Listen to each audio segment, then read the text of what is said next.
you. How do you do, ladies and gentlemen? This is Orson Welles.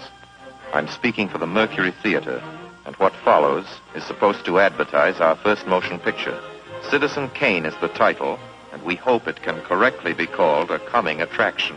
It's certainly coming to this theater, and I think our Mercury actors make it an attraction. I'd like you to meet them. Speaking of attractions, well, the chorus girls are certainly an attraction, but frankly, ladies and gentlemen, we're just showing you the chorus girls for purposes of ballyhoo. It's pretty nice ballyhoo.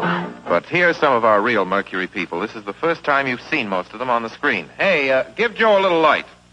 Thanks. Now smile for the folks, Joe. Smile. Joseph Cotton, ladies and gentlemen. That's it. Joseph Cotton. I think you're going to see a lot of him. Here's Ruth Warwick, whom I know you love. Ruth. Look at the camera, Ruth. We caught Ruth with her hair up. And here's somebody you've all heard on the radio, so I don't have to tell you he's wonderful. Ray Collins.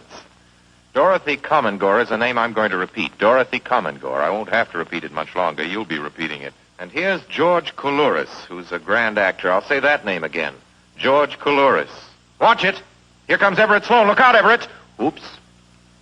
Everett Sloane, ladies and gentlemen, he isn't necessarily a comedian. And here's one of the best in the world.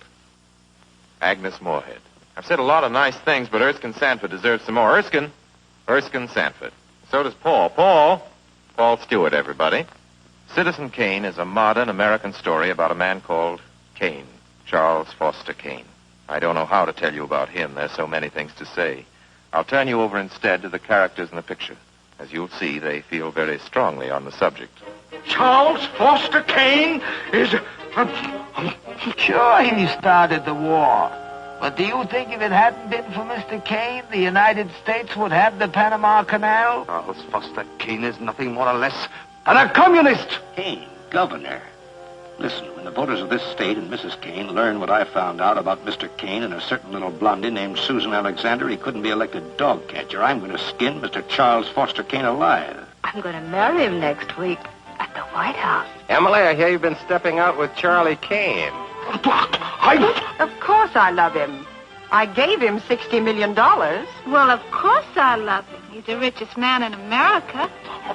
But all the girls say about him at first. But you know, I can't help but admire him. He's crazy. He's wonderful. Ladies and gentlemen, I don't know what you'll think about Mr. Kane. I can't imagine. You see, I play the part myself. Well, Kane is a hero and a scoundrel, a no-account and a swell guy, a great lover, a great American citizen, and a dirty dog. It depends on who's talking about him. What's the real truth about Charles Foster Kane? I wish you'd come to this theater when Citizen Kane plays here and decide for yourself.